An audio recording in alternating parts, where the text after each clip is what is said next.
tonight's UN NGO Special Pathways event, sponsored by FU's own Office of Global Learning. The topic is the role of the Institute of International Education and the prospects and challenges for international education. It features a conversation with Allan Goodman, the 6th president of the IIE, and an honorary doctorate recipient from Fairleigh Dickinson University, one of our own. He was previously the executive dean of the School of Foreign Service and professor at Georgetown University. Goodman is the author of books on international affairs. He also served as a presidential briefing coordinator for the Director of Central Intelligence during the Carter administration. He was the first American professor to lecture at the Foreign Affairs College of Beijing, China. If that wasn't enough, Goodman also helped create the first U.S. exchange program with Moscow Diplomatic Academy. Tonight, Allan Goodman will speak with us about his experience and the Tonight, Goodman will speak about his experiences in the Institute of International Education. The IIE is among the world's largest and most experienced international exchange organizations. It is an independent nonprofit that was established in 1919, so 100 years old. The IIE is dedicated to increasing the capacity of people to think and work on a global basis. The Institute's vision of opening minds to the world is based upon the belief that international education and exchange forms the strongest basis for fostering mutual understanding necessary for worldwide peace and progress. Tonight's event features a conversation with Allan Goodman and FU's own Dr. Jason Sforza, the Vice Provost for International Affairs. Please join me in welcoming them to the table. Thank you very much, Brian. It's really a pleasure to see so many of you here today. I believe that many of you are repeat offenders, have come to our programs before. For those of you who are new to the series, the program will take the form of a conversation between Allan Goodman and myself. At a certain juncture, we will stop and ask for questions from the audience. Someone will come around with a microphone. You'll ask your question, and then we'll have some discussion. After the program, there is a dinner reception down the hall in the Hartman Lounge, which you are all invited to join us for additional conversation with Dr. Goodman. So let me give you my welcome, Allan. It is always wonderful to see you and to have you here to address our students, each of them interested in international education, curious to know what it's about, how it works, and why it's so important. So perhaps we could commence. Brian gave your bio, so I think we can skip over that portion. Tell us about IIE. What is it? What is it for? Why is it important? Nothing is a nicer experience than getting an FDU degree. And I was privileged, thanks to Jason and Chris, to get one last year. And it made headlines in my office because I thought I was going to your graduation at the campus, a very beautiful campus. I hope you didn't drive to the campus and discover there was no one there. No. My office said, no, it's at the stadium, and it's a very famous stadium, and everybody knew the stadium, and it was absolutely gorgeous. And I said, what made it famous? And they said, we were there last week for Beyonce. So I hope Springsteen used to play there as well. So I hope your degree is conferred in that gorgeous stadium, and maybe Beyonce will come and sing shortly before you get to the stage. So at IIE, we do three things. We administer on behalf of many governments, corporations, foundations, and philanthropists, and design scholarship programs for them. We have the privilege of administering the Gilman scholarships, for example. Is anybody here applying for a Gilman? Look it up on our website, please. We also administer the Fulbright scholarships on behalf of the U.S. Department of State. Is anybody here applying for a Fulbright? In the interest of full disclosure, everyone was promised a Fulbright if they attended this program. Obviously, that was a lie, but you're here. Well, I applied for Fulbright twice in my career, was rejected twice. Now I'm banned for life because of my position. So I really respect people who try for Fulbright, and those especially who win it, and I envy them. So we do scholarship programs. We do research on the mobility of students to and from America and around the world. And we started actually doing that 100 years ago, because at the time the U.S. had no provision for student visas. We had no non-immigrant visas at all. Anybody that came from another country landed at Ellis Island and were given a quota number. And the quota was based on a percentage that would be admitted of citizens from Ireland, England, Italy, France, Germany, that were evident in the 1890 and 1880 censuses of the United States. This was a method of limiting immigration back then. And we would often get, the first president would actually get telephone calls from Ellis Island and say, I'm a professor at Oxford, or I'm a student from the Sorbonne, and I'm here to lecture at Columbia or Princeton, and I've just been told I have to wait 3 years because that's my quota number is so far down in the queue. We arranged with the Commissioner of Immigration to do an annual census of international students and scholars that enabled them to be paroled into our custody and to come for their program of study or their lecture and then return. And we've been doing that census ever since. So we have a body of data and a worldview of academic mobility that maybe nobody else does. The third thing we do, we were not set up to do, and that's to rescue professors. We rescued our first professor in 1920. They were fleeing the Bolshevik Revolution, fleeing conditions of a civil war in Russia, and were stranded in Europe. We were able to find them, they were able to find us, and we were able to bring them to America where they could continue their teaching. Unfortunately, this business we've done every year. It's booming today. Last year was our busiest year in history of rescuing professors, busier than when we rescued professors from the Nazis. And the first 2 months of this year are busier than the first 2 months of last year. So there is always a need for helping thinkers in distress, those needing to go into exile, and finding safe havens for them at universities all around the world, including this one.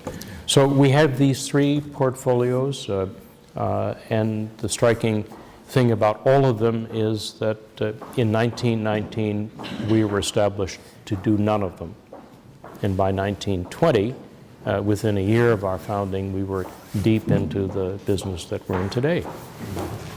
In addition to the three areas that you mentioned, you also do a lot of research, and a lot of research that seems geared to advocacy on behalf of international education in general. And one striking piece of research that I like to look at is the economic impact of international education on the economy of the United States. How long has IIE been doing that? And could you tell us a little something about that research? Most of the time that I meet with a state legislator or a mayor, they will be surprised to know that international students spend in their local economy more money than all of their professional sports teams make for the city. So in the city of New York, international students contribute almost a little bit over $1 billion to the city's economy per year, because they pay tuition, they have room and board expenses, Parking tickets. I'm not sure we include that in the calculation. They patronize big box stores for their computers and other things. And that's more than the Mets, the Giants, the Rangers, the Knicks, you name it, make for the city in revenue in a year. But we tend to think of international students as all scholarship students, and instead of, and what this research shows, is that a very small proportion come on scholarships and a very large proportion are participating in the local economy and paying a full, if not full, then a good portion of tuition. So it's helped us, and it's helped legislators, and it's helped mayors understand that this ecosystem of international students is important. It's important to the prestige of a university. It's important to the Americans next to whom international students sit. So the Americans who maybe don't have a passport, maybe won't travel abroad for their studies, get a chance to feel and understand how our society and our issues are seen differently around the world. And it helps local communities realize the value of having an international student presence in their community. The figure that stands out in my memory is $40 billion approximately nationwide of additional revenue and close to 500,000 jobs nationwide, just because of international students coming to the U.S. to study, whether it be for their first degrees or for graduate degrees. That should make us among the most important, us being higher education, among the most important industries in the country, and yet there's still some disconnect there. I know that you speak to this issue a lot. Could you share some of your thoughts this evening with us? So the Commerce Department of the United States, which tracks the balance of payments data for America, treats international education, that is the students coming here, as an export of services. It's the 5th largest export of services in America. The only things that maybe are bigger in revenue sometimes are movies. So it's really important to America as a whole and to our balance of payments. It's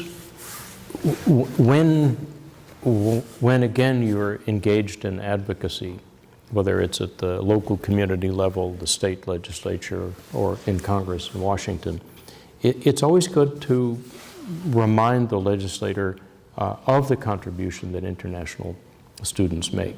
And we're able to calibrate that to congressional districts, to states, to metropolitan statistical areas. And it's always new information to them because they tend to either have the image of an international student as something you pay for rather than someone who is paying the institution, or they tend to forget just how many colleges and universities are in their constituency and how important to industry, science, and technological progress having international students and researchers are. What do we as people in international education, and I would suggest that all of us in the room here are in international education, what do we want the mayors and the congressmen and the senators to do? What do we want them not to do? One thing we want them for sure to do is realize that America has real competition and may have real competition for the first time in our higher ed history. And by that I mean other countries have other great universities. And other countries have foreign policy goals that say in 2025 or 2030 we want to double the number of international students we have in our country studying at our colleges and universities. And we have some very unusual circumstances. China, which has for almost a decade been the world's largest sending country of international students, is now the third biggest destination. Next year, it will surpass the United Kingdom, and the UK has been the second leading education destination for as long as pretty much anybody can remember. So we've never had a situation before where the largest sender is also pretty much the largest, coming up to be the largest receiver. We've had for the past, the past 5,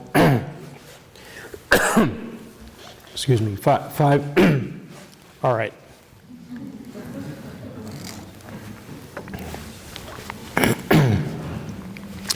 Maybe there's too much greenery and too much spring in New Jersey. We actually had, we had to remove some flowers from the room earlier. They were very beautiful, but my eyes started watering, and we thought that they would be counterindicated.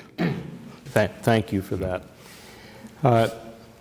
In China, for maybe the past 5 to 7 years, has had more than 300,000 students in America. So 300,000 out of 1 million international students. Many of them have received PhDs from very distinguished U.S. colleges and universities, and most of them have gone home.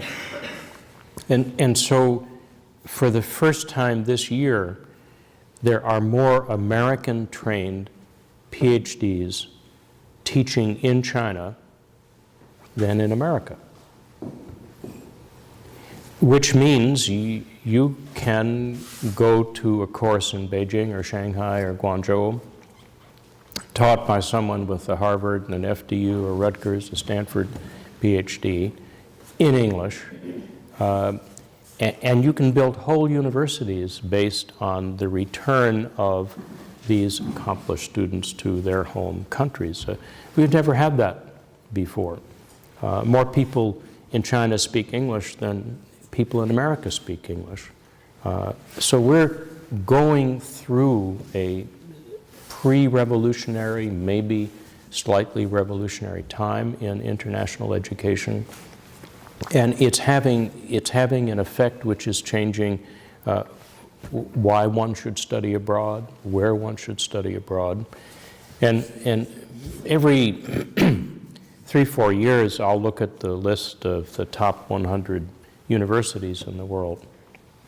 And for the past maybe 15 years, I always felt good. You count them up, there are 100 universities, and 70 or 80 of them are in the United States. I did this a couple of weeks ago. 66 of the top 100 are not American institutions. They're not in the United States. We've never had that before. We've had decades where you had Harvard, Stanford, you're the 24th most prestigious and important university on this part of the coast. We had lots of universities that made it in the top 100, top 200. Now much of the world is in that list, and it gives America real competition. You introduced the topic of American students studying abroad. I'm curious how many of our students in the room this evening have studied abroad already. Could I see a show of hands? Ooh. How many hope to study abroad before they graduate? Ooh, better, but not good enough. Let's talk a little bit about the value of study abroad. And I'll begin this part of our conversation with a confession. Although I have responsibility for international education here at Fairleigh Dickinson, I did not myself study abroad. I didn't know there was such a thing as study abroad when I was in college, and I studied in New Jersey. I didn't know there was such a thing as study abroad until junior year. Certain classmates of mine failed to show up on campus, We were like, what happened to, oh, she's in Italy. Really? You can do that? I had no idea. I also didn't have a passport until I was 30, and my wife made me get one. And that's not okay. Let's talk about why that's not okay without embarrassing me any further. I didn't study abroad either. Didn't get a Fulbright. I mean, there are a lot of I got a Fulbright thanks to you. a lot of deficiencies on my side of the table.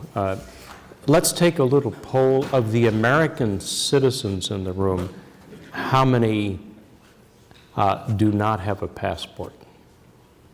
If you do not have if you're a U.S. citizen, you don't have a passport. That's not bad. It's not good, but it's not bad. That's a lot better than most audiences that I address. Only 38% of Americans today have a passport. But half of that 38% are over the age of 60. So they've gotten it to go with other Americans on a bus or a boat on a group tour, usually to an English-speaking country. We don't think that 10% of U.S. citizens in higher education have a passport, and we know that only about 5% at any given time study abroad. What's the problem? Jason and I believe that you can't be educated without that experience. It tells you a lot about yourself, whatever discipline you're in. It tells you a lot about how you adapt to other cultures and other situations. And America is not the only place that has written the Bible on knowledge, and so it's really important to know how it's disseminated and what people in other countries think. The problem is if you're an athlete, there's no time in the schedule for you to take a semester abroad. If you're in engineering or business, you have to be very intentional from the freshman year onward to carve out the time and find the place abroad that will accept the credits that you're going to gain abroad, because we don't want the experience to also set you back in terms of time to graduation. The world is a dangerous place. Terrorism occurs everywhere, and so you might make a plan to go to France or Belgium or Germany, and that very semester before you go there is a terrorist event, and schools have to counsel against going, or parents say don't go.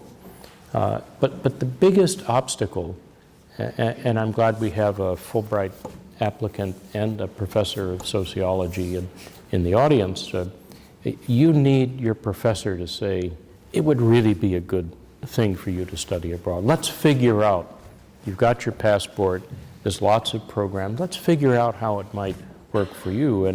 And nobody goes abroad anymore for a junior year. Most people don't study abroad for 2 semesters. And when I started my work, I thought you have to be fluent where you're going in the language where you're going. You have to be prepared to spend a full year.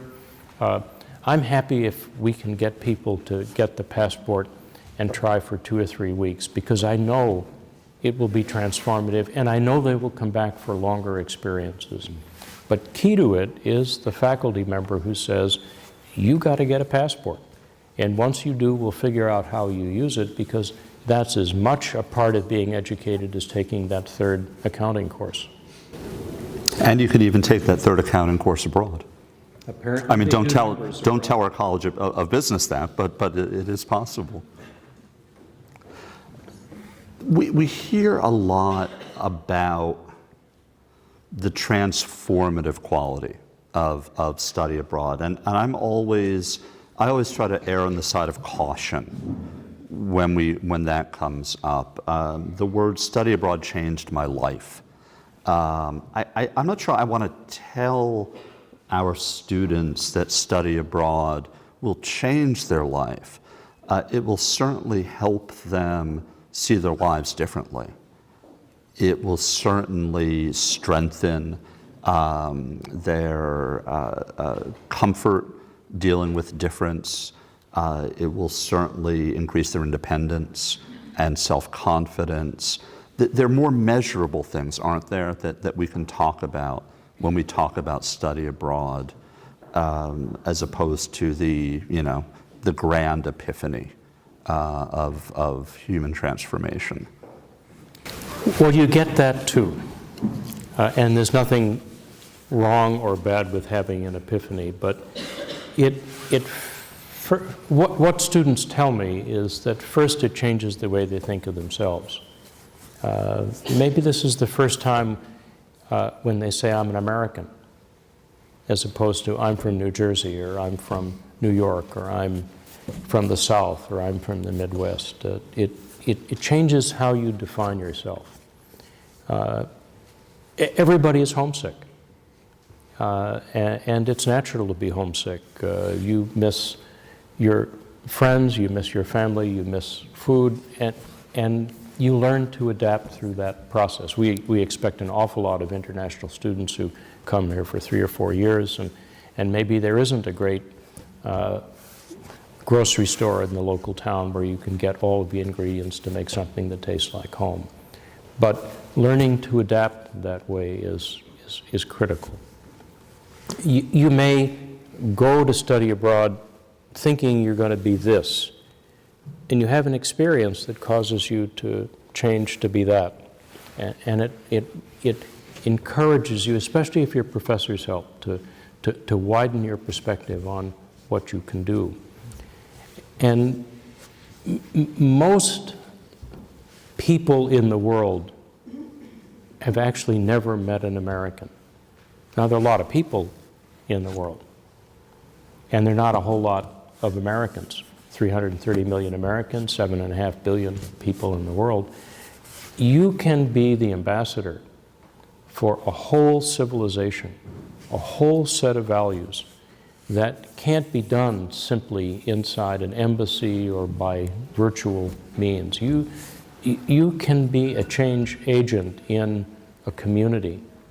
You can change somebody's life by the act of service that you do while you're abroad.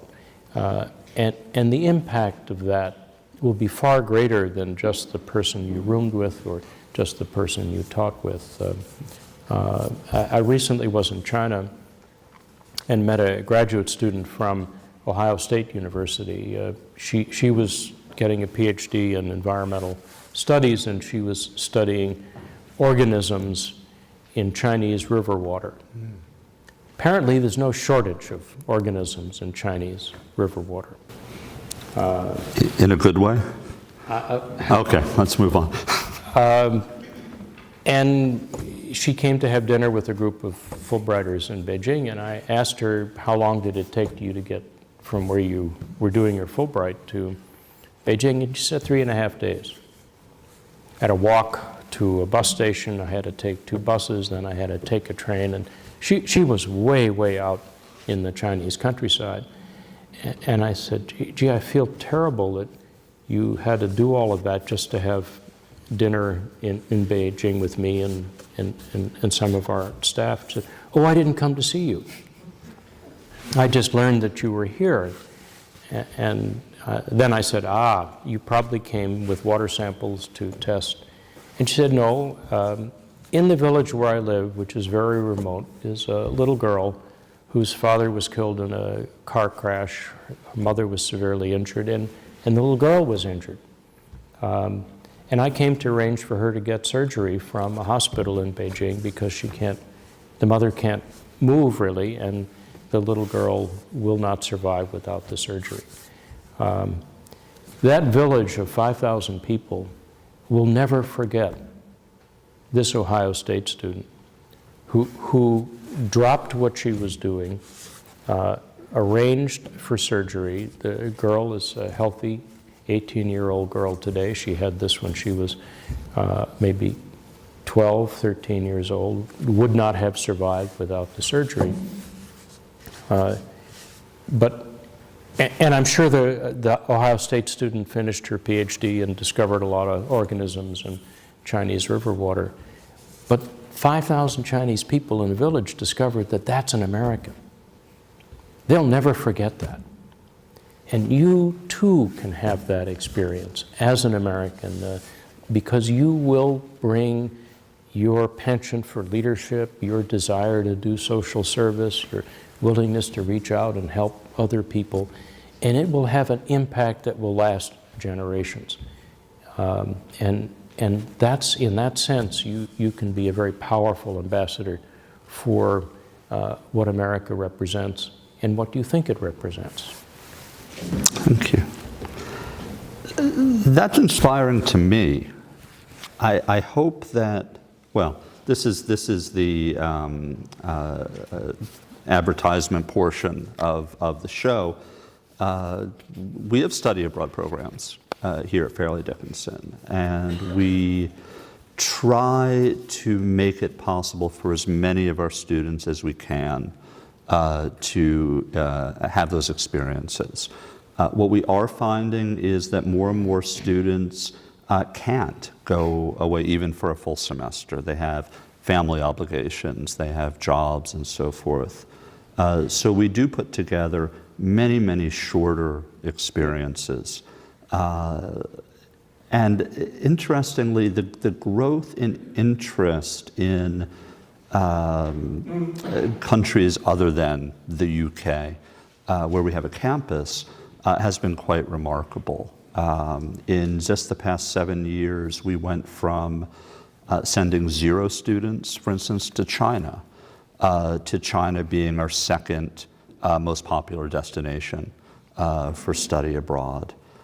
We offer grants and scholarships to students who want to study abroad and need just a little bit of extra financial assistance. How do you get one of those grants? You just go to the study abroad office and look sad and fill out a form. You should ask for the J. Michael Adams grant.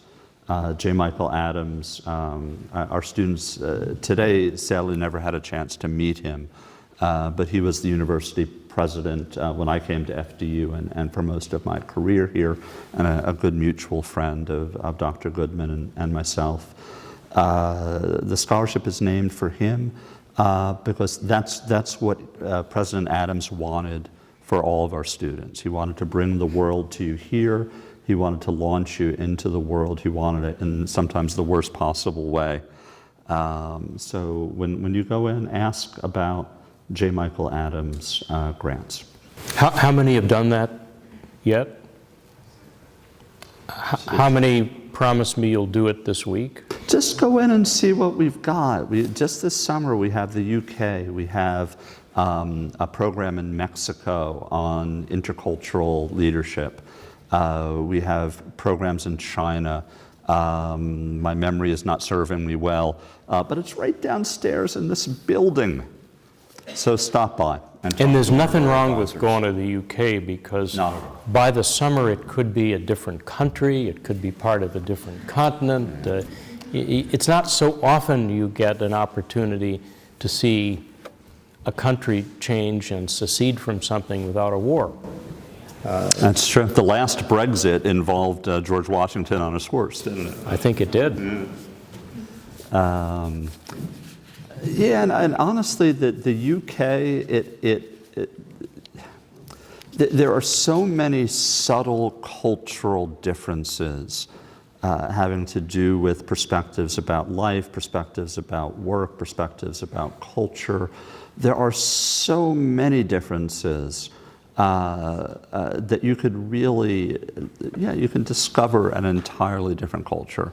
Our dean at Roxton College in the UK likes to say that the English and the Americans are divided by a common language, and that often proves itself to be the case. But I digress. Can we pivot 180 degrees back to international students coming to the US? Because over the past several years, the international competition for these students has really begun to catch up with us. And really for the first time since I've been paying attention, the number of foreign students coming to the US to study has declined. In your view, in your experience, is this a blip on the curve, or is this a new normal that we need to accept? Or is it something we can do something about? We can surely do something about it, and I'll come back to that in a minute, but I'm going to need another year of data to know whether it's a trend, which way the curve is actually going to go for the next several years. And it's very difficult to predict now, because it doesn't only depend on what America does and what America says. It depends on how aggressive other countries are in saying, come to our country. Prices are a lot lower in many places. This is true. In some places, you can do a perfectly respectable degree or postgraduate program in another country, taught in English by American-trained faculty for free. So we're going to need another year or so of data to have a 3-year picture. It's in the 100 years we've done the census of students coming here, the only time there was real decline was after 9/11. And it was for a couple of years. And for 100 years, every single year, year in and year out, more students were studying in America than the year before. I think we will continue to see that for one particular demographic reason. We have 4,000 accredited colleges and universities in the United States. Nobody else has that. Now, there are not enough seats at Harvard and Stanford for 1 million international students. But spread across the 50 states, the District of Columbia, and Puerto Rico, there are seats in every university that international students could fill. And there are very good programs, from the land-grant colleges and research universities to the community colleges. We're finding more and more international students realizing that starting at a community college is a perfect way to acculturate, to perfect your reading and writing skills in English.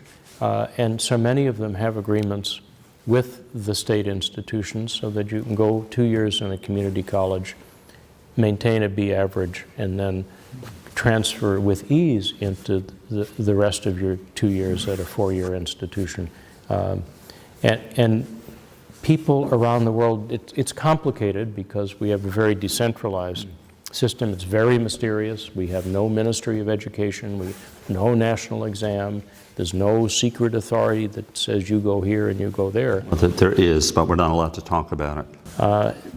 But once we have more students experiencing the diversity of our higher ed, we're going to have more students, because there are just not enough seats in universities in large countries to accommodate all the students that are ready.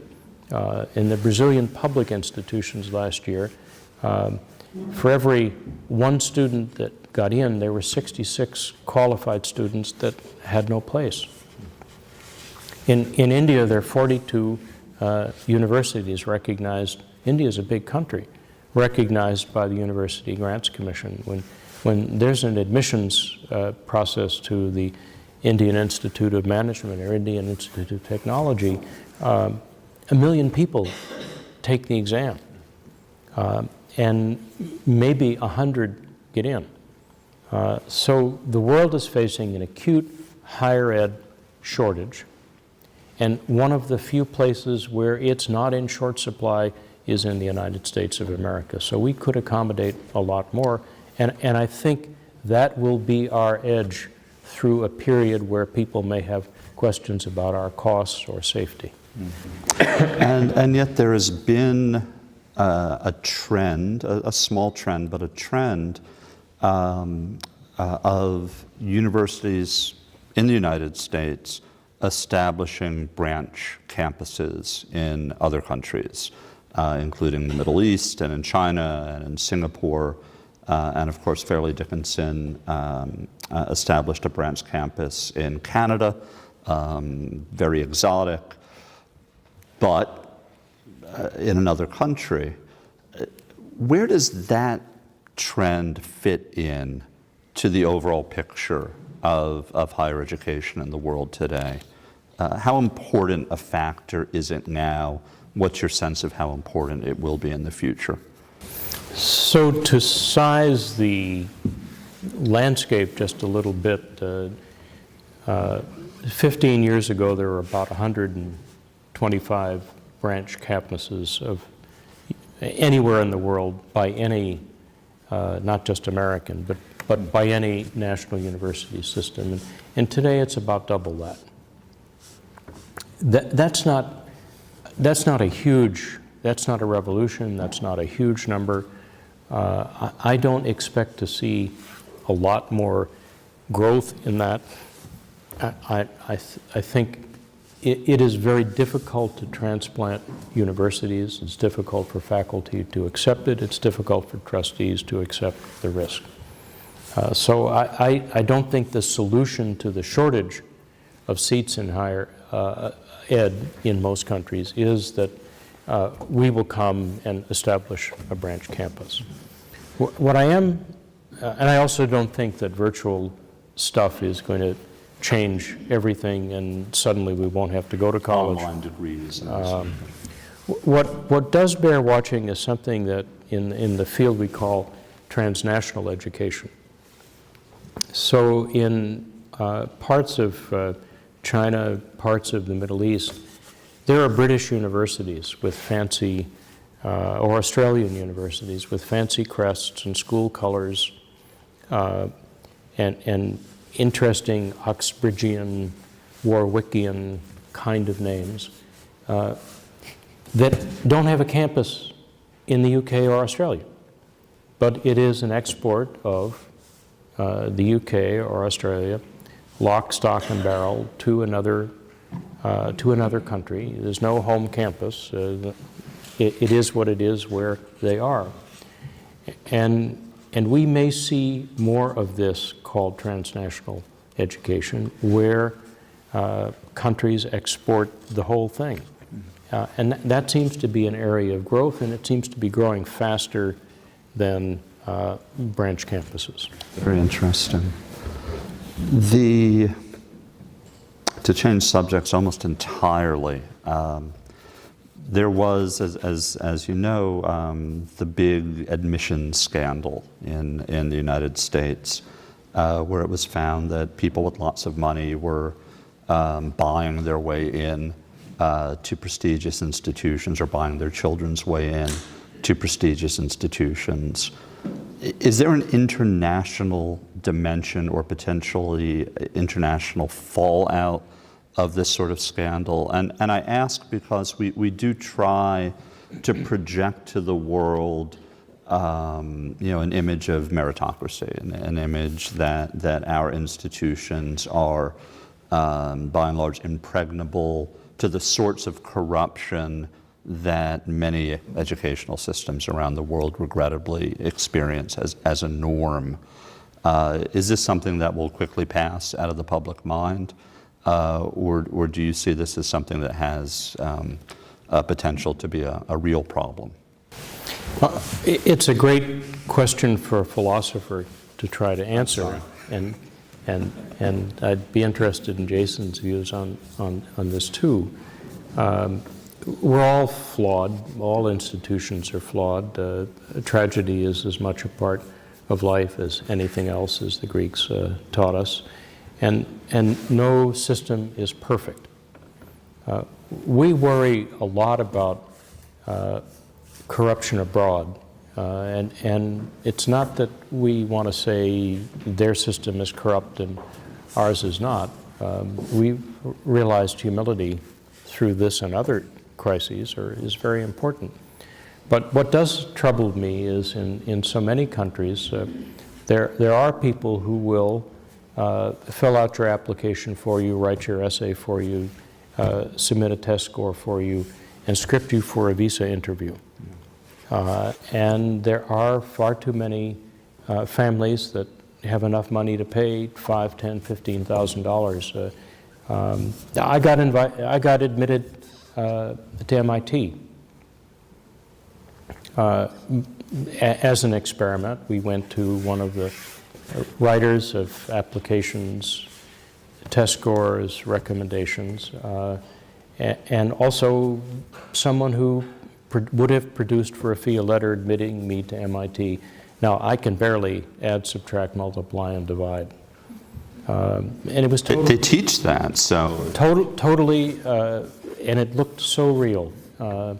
And maybe the family that pays $25,000 for that set of credentials, and then there's a student visa they get, and most of the time they're caught.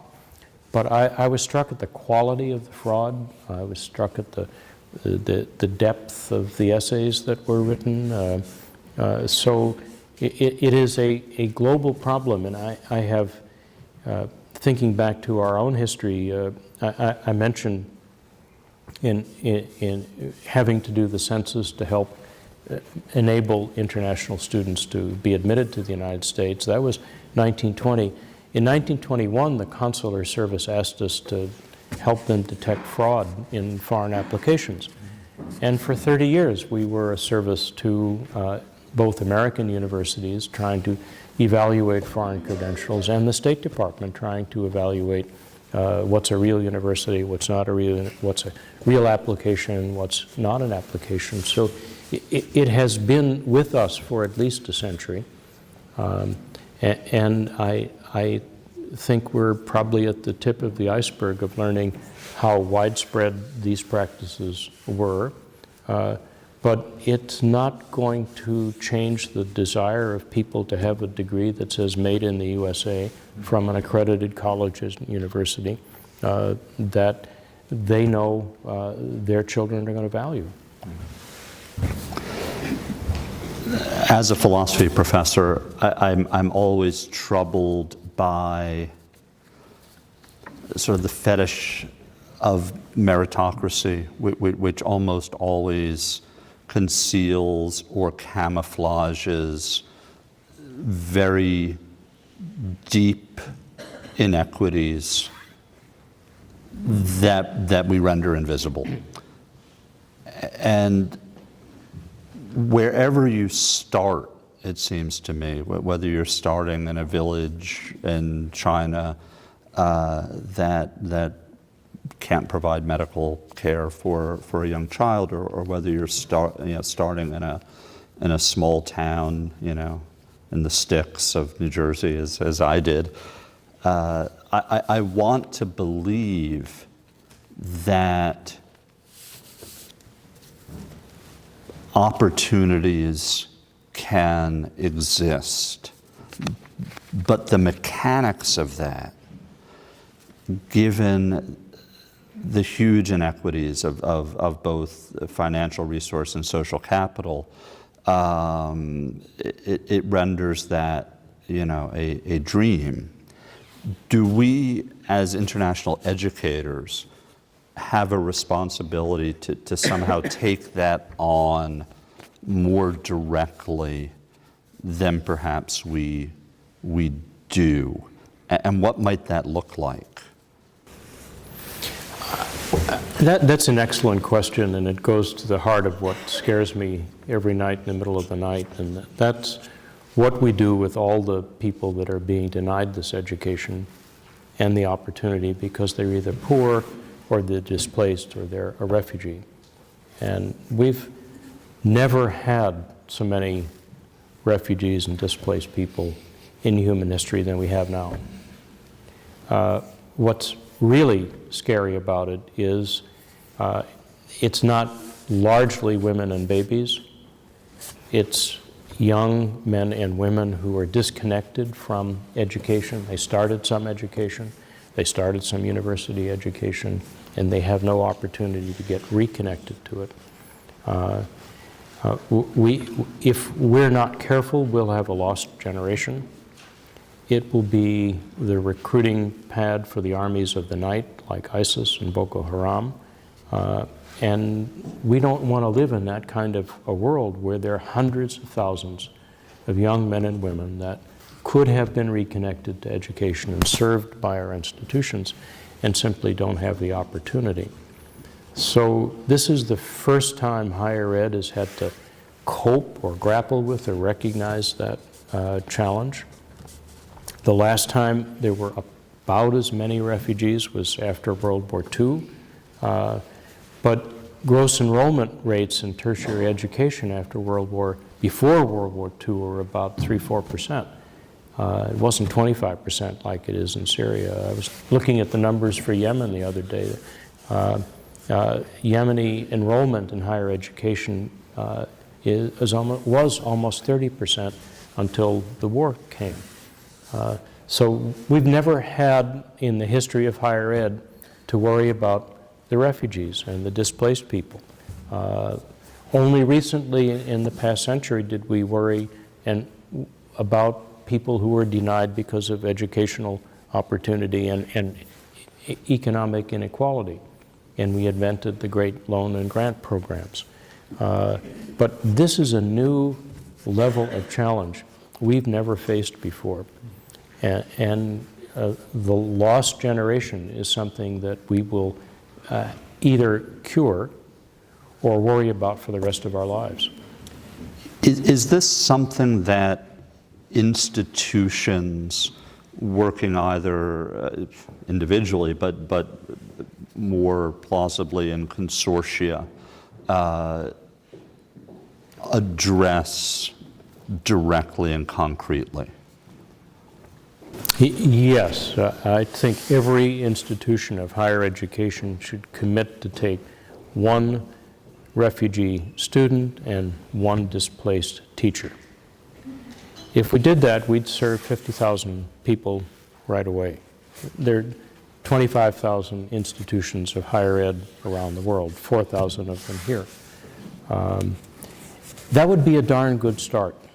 And one of the things we've learned in working in our Student Emergencies Fund and our Scholar Rescue Fund with refugee and displaced students and scholars, and we were worried about this, and it took a while to learn the right lesson. When you reconnect somebody to their education, it's like bringing them back to life. They thrive. They become the best student in the class. They win the highest marks. They volunteer for community service. And they also help their brother, their sister, their mother, their displaced relatives. And we were worried about just the opposite. If we give the scholarship to this displaced or refugee student, will they feel guilt because the rest of their family of 6 didn't get it? In fact, the family is relieved because they know at least one of the members has got a chance. And it turns out that other member, the member who has the chance, helps everybody else who doesn't and resettles and gets people back into education. We were also worried in a program we run, Camps to Campus in Jordan, that some of the people we are helping have been out of school 5, 6, 7 years. It turns out the moment they're put back in school, they get the highest marks, they know what kind of degree they want, they know how to study, they know how to manage life-work balance, and take a huge advantage of this opportunity. And again, we thought maybe there was a time when if you're out of school for so long, reconnecting you is not going to work. So we've learned some very practical lessons, but we've also learned the scale of the problem is such that everyone's got to take one. And if we did, we'd begin to make a dent in the hundreds of thousands of disconnected people, 18 to 24, who will be the lost generation unless higher ed steps up and makes something happen. What's preventing that from happening? Is it lack of understanding of the issue? Is it other competing pressures on the institutions? And I'm sure there isn't just one answer to that question. I think we are slow to realize that today's refugee crisis is higher education's refugee crisis. I think we're very slow to realize the scale of the numbers. I think we're also very slow to say, well, how do we just take one? How do we pick one? How do we find one? In our platform for education in emergencies, we started 2 years ago.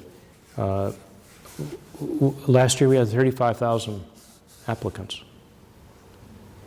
And this is a virtual platform to match the displaced student with a scholarship opportunity that might exist in another country that they would never hear about. So we're just beginning to discover how many there are, but thanks to mobile phones and the internet, they're also beginning to discover that there are ways they can reconnect to education. And universities around the world are beginning to realize, gee, if we take another refugee or displaced student, they're going to be terrific. But it's taken us a long time to learn that because universities are not set up as refugee resettlement agencies. They're not set up to reach out into places of the world that are dangerous to go. Thankfully, the internet is making it possible for those students to reach us, and now it's our turn to respond. One more big topic before we invite our audience to join the conversation. I was reading the Chronicle of Higher Education, which I think most of our students won't know is kind of the trade publication for universities. If you don't read the Chronicle, you're lost. And about 2 weeks ago, huge headline, they declared the golden age of international education to be over. And I'm sure you read that article as well. And it got me thinking, well, as students of history, you know, we know that rule number one is that there was never a golden age. But they did seem to be on to a sentiment, perhaps, that may be creeping into institutions in the United States, that perhaps international education, or for those of us who have a slightly different view of it, we might call it global education, is no longer as important as it once was. And in sort of the darkest corners of my late night anxieties, perhaps never was as important as we represented it as being. Are you sensing in your work that there is sort of a shift taking place in how international education or global education is viewed by universities in the United States? And are you as alarmed by that as I am? No, I'm not sensing it, I'm not seeing it, I'm not hearing it, I'm not feeling it, and I'd be very alarmed if I were. But it's really important to think about what it means to have a global age and a golden time.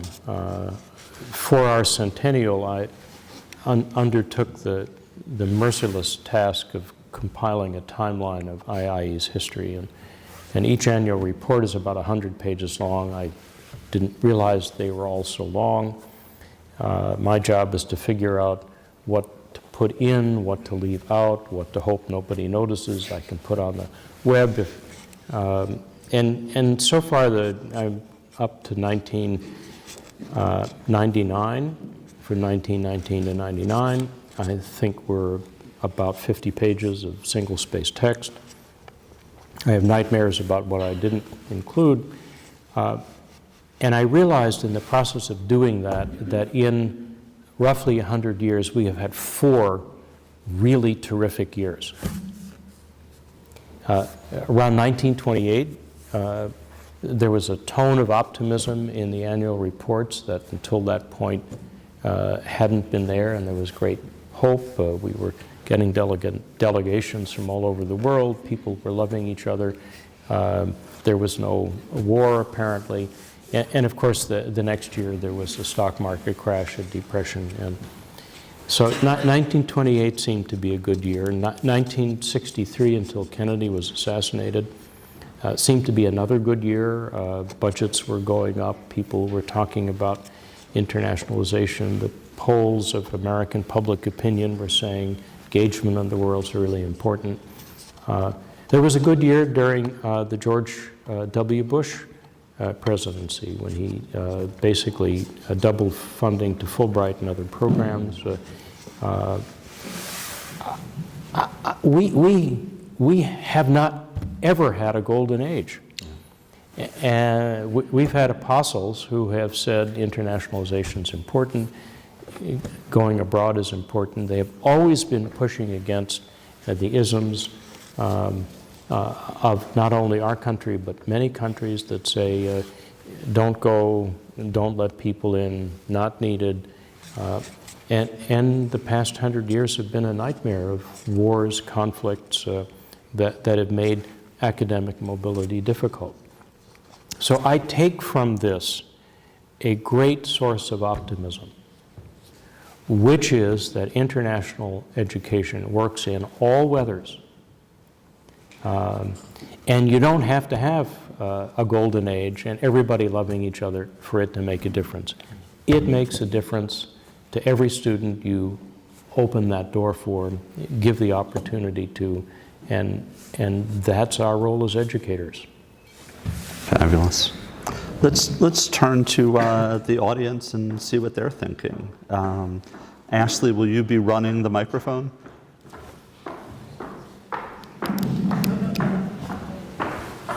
We have 3 microphones. This is always the scariest part for both the audience and the speaker. That's right. Well, we have students who speak their minds here.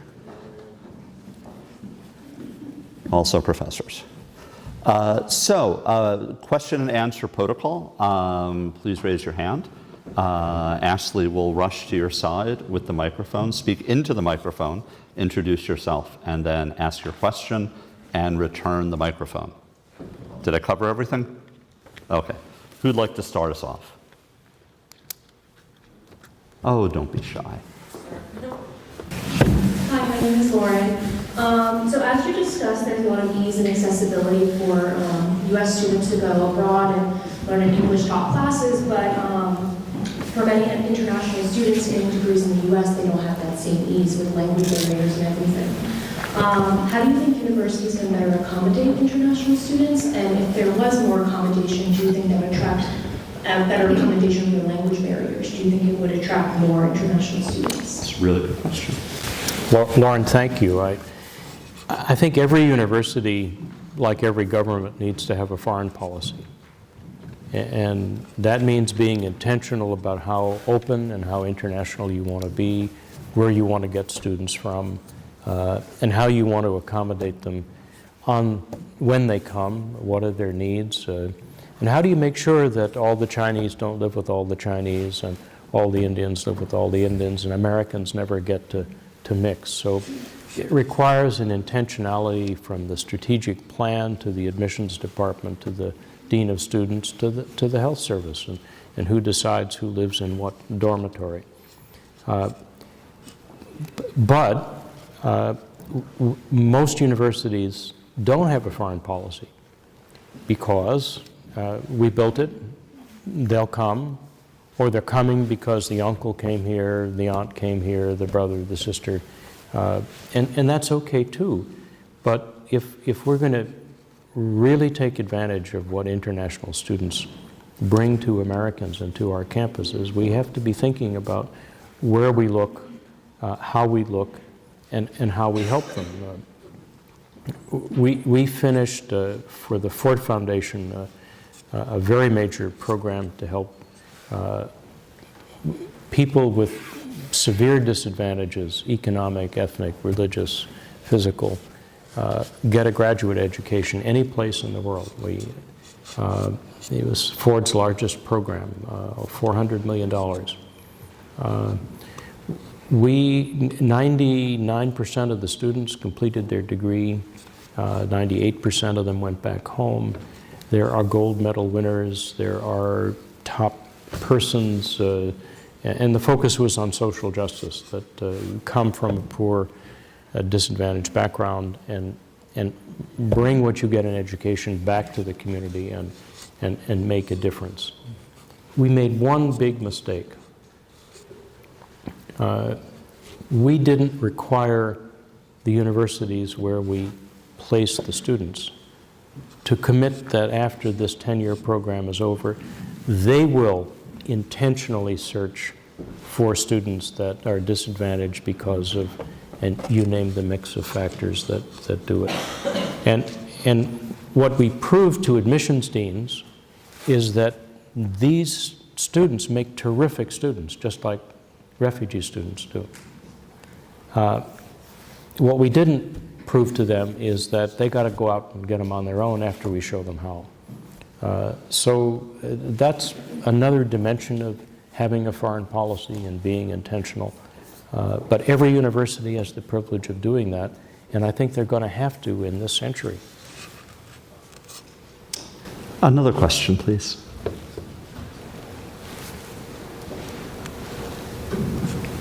So Professor Nasser first, and then the young man on the aisle in the middle.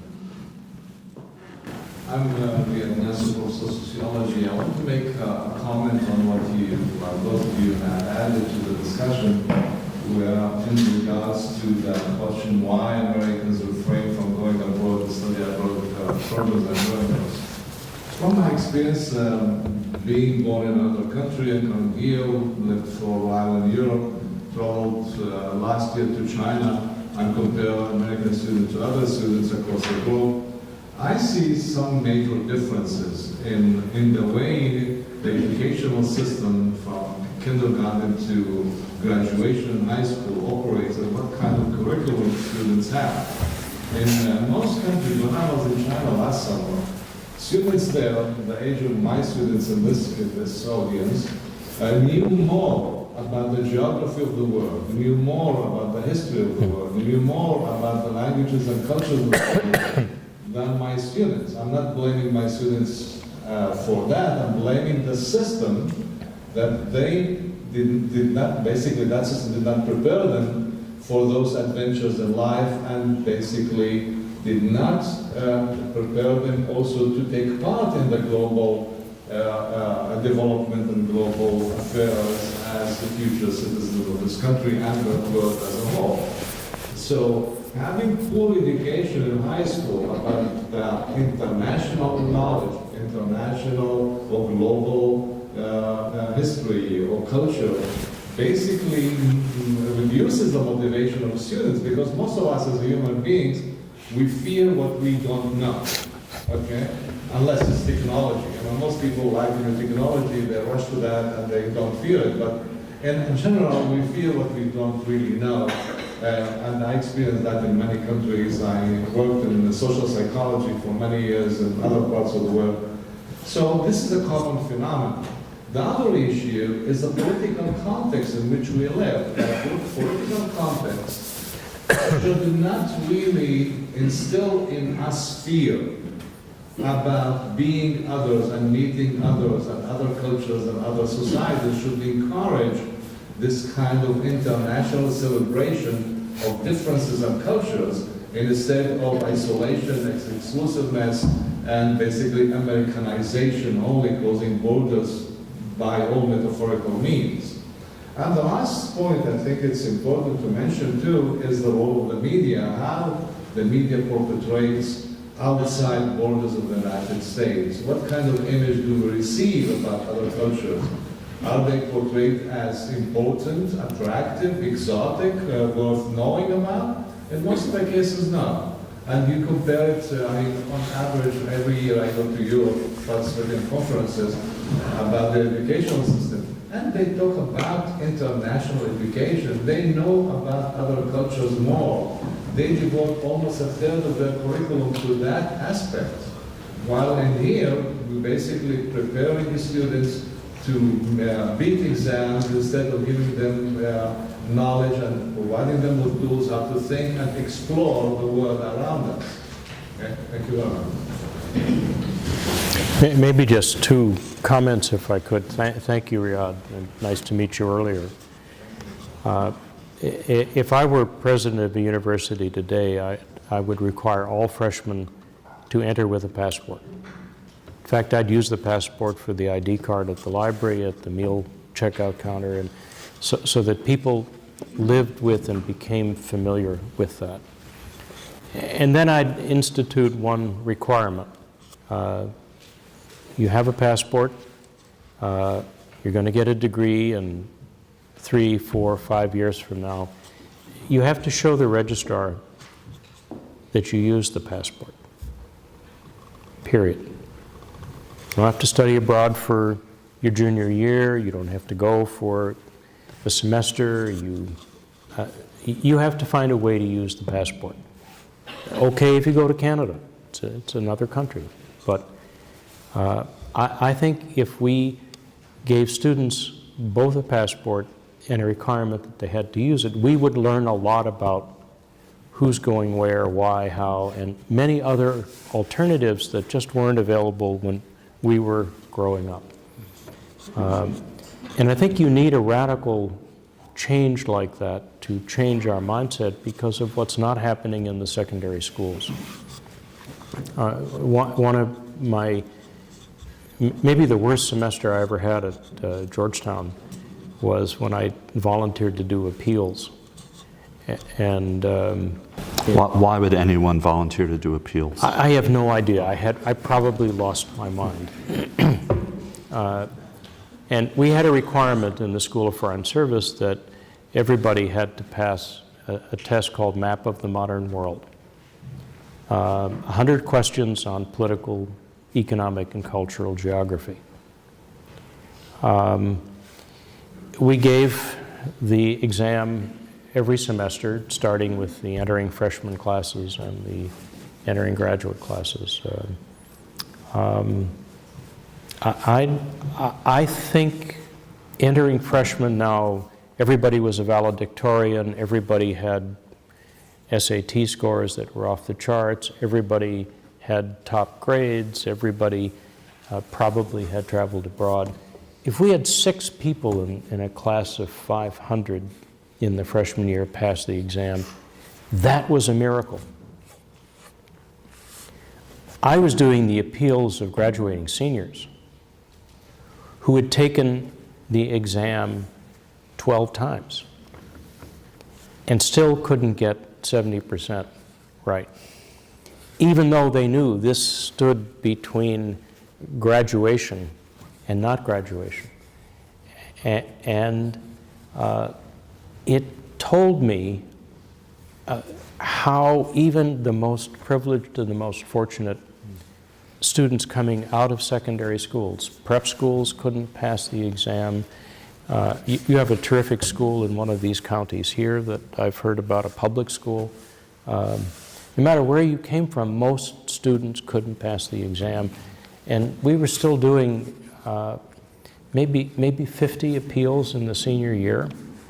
And this is after realizing I failed at my first semester, failed at the second semester. Oh, I'll read the book in the summer and the atlas and take it again in the sophomore year. And suddenly you're there's one test left, and if you fail it, you cannot graduate until you pass the exam. And it's because we are not ingraining, even much earlier than the freshman year in college, the importance of geography, the importance of knowing the world we share, the importance of a global perspective and outlook. So it's not just something for us in higher ed that we have to address. It has to be addressed throughout the education process. I would add, actually the next question is going to come in the center aisle. In my extensive experience helping my nieces with homework, which helping is kind of a euphemism, I make it much harder and worse for them than it would be without my so-called help. It seems that even when world history is addressed, it's done in the most boring possible way, in a way that's almost calculated not to spur curiosity, but to just numb people. It's almost sort of random fact land. And I know that that's not what the exam at Georgetown was intended to be. But if you try to teach as random fact land, people, even if they do memorize what it is you're trying to get them to memorize, they're not going to be able to use it. So I taught geography one semester here at FDU. It was another one of those volunteer things that afterwards you wonder, what possessed me to do it. So I taught geography. And one of the assignments was for each student to plan a trip to someplace tremendously difficult to get to. And the assignment was, how would you prepare yourself for the trip? What would you bring? What would you need to know before you went? And how would you get there? And it was, this is a stupid assignment. It actually opened, I think, their eyes to the significance of geography and its multifaceted nature than being able to identify countries on a map. And I think we need more of that starting in middle school, into high school, and then into university, so that we're engaging people's minds in the actual thing itself, not a set of sort of facts that might inform that. So take geography with me. I will never teach it again. Ashley, go. My name is Daniela.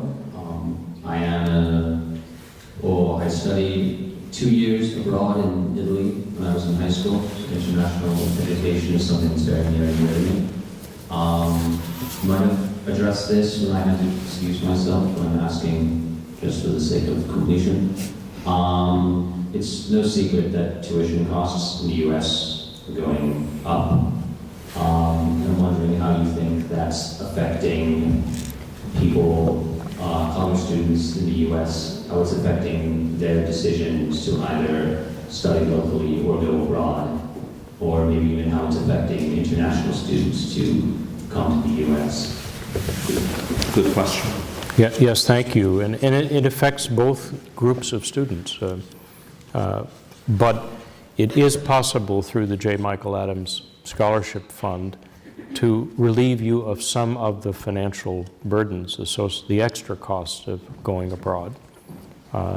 And more colleges and universities are creating more and more funds like this because more and more presidents and provosts believe it's really important. I'm always struck in talking with the graduates of the Goodman Scholarship Program. There are about 5,000 Gilman grants a year. It adds $5,000 to your Pell grant so that you can study abroad. And I always ask the students I meet with, show me your budget. How was it possible that you could go from Austin, Texas to Bangkok, Thailand and not break the bank and also send money back home? And it's very instructive. People are able to do it and still have money to send back home because often they're supporting their families. And we don't have enough granular knowledge of how you can make really effective student budgets to study abroad using the grants. And that's really an educational problem. We need to show you how it could be possible for you to do it. International students coming here, because 75% of them pay their own way, they are already realizing how much money that has to be set aside. And you have to demonstrate in the visa interview that you have funding for at least a year, if not two. And people accumulate that kind of money. And they devote it to education as opposed to a second home, redoing the bathroom, buying a car, because education is that important. But when tuition rises from $45,000 to $65,000, I am hearing Which it will. that people, that parents and students who could pay their way here are saying, gee, that is a tipping point. And the amount of money they have to accumulate given how our prices are rising. So what is the answer? Education costs too much here, prices are too high. And we as an industry need to find a way to bring them down, because you cannot keep charging higher prices for the same product for another century. And I think that is the challenge of higher ed today. I have this conversation almost every day with representatives from universities in other countries. Today we are grateful to have two gentlemen visiting us from JF Oberlin University in Tokyo. And we played the game of, compare the tuition rates. And yeah, there are some eye-opening differences. And Japan is not an inexpensive country to live in. Cost of living is every bit as high as in the US, quite possibly higher. And yet, education, high quality university education, is delivered at a lower cost. Is there a secret to how that's possible that we can learn from?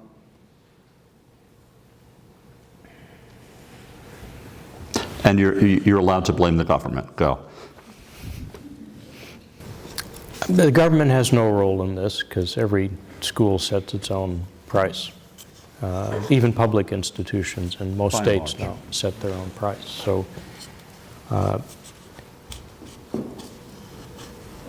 it is very hard to explain to a foreign audience why the tuition at Harvard is $58,000, but almost nobody pays it.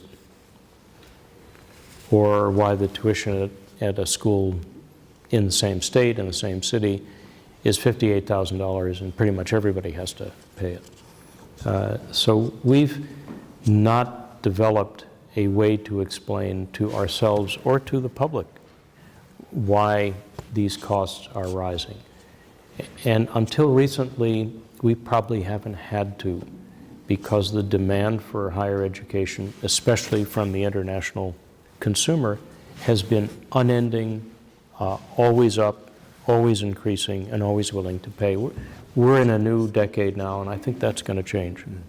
And we are going to have to explain in a way that people are willing to make this investment.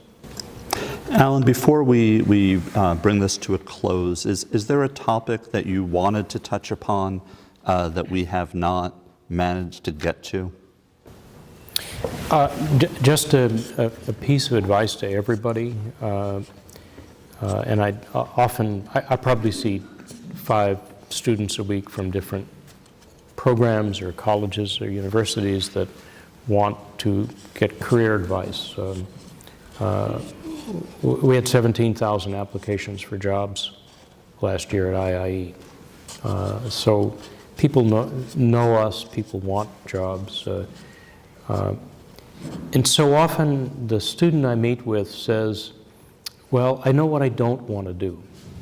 I don't want to be this, I don't want to go there, I'm constrained by that, I'm not sure I want to be a lawyer, I'm not sure I want the value of, and they're closing off so many options to themselves right away that one of the things I think we both learned in our lives and trajectories is it's never a straight path. And you may think you are going to be a philosopher the rest of your life, and you turn out to be a vice provost. I thought I would be governor of New Jersey. I thought I would be a congressman from Florida with no interest in international stuff. So use these experiences to you don't have to decide you're going to be a doctor the day you take a medical course. You don't have to decide you're going to be a lawyer. But use these experiences to open up different opportunities for yourself. Don't close them off before you know whether or not you get the job. To the Americans here, I urge everybody to take the Foreign Service exam. Has anybody done that? It's free. You know how to take exams. It's offered 3 or 4 times a year. America needs young people who want to be diplomats. You don't have to decide before you register to take the exam that I'm going to spend the rest of my life doing this, but it opens an opportunity that you may not have ever thought about. It's the only federal government job that requires no education. There's no educational requirement. You have to pass the Foreign Service exam. Turns out you may, when you pass the exam and learn more about what Foreign Service officers do and where they go, that might be exactly what you want to do. But if you close the door before you take the exam and try, if you're so hung up with, I'm not sure I want to be here or go there or do this or do that, you will inevitably close doors on yourself. And the whole purpose of this time in education is to open opportunity, not to close it. Would you please join me in thanking Allan Goodman for joining us tonight?